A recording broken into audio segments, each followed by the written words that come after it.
Hide birthday on Snapchat. Hi everyone, welcome back to our channel. This is Rose and I will guide you to hide birthday on Snapchat. Without further ado, let's get started.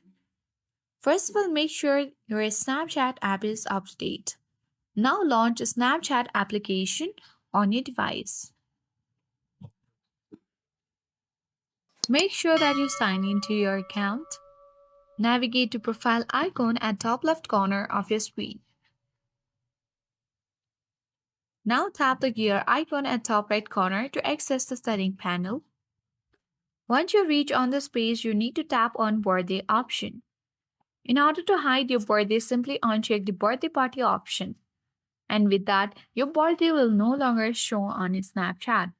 So I hope this guide was helpful. If it was, then don't forget to like, share and comment.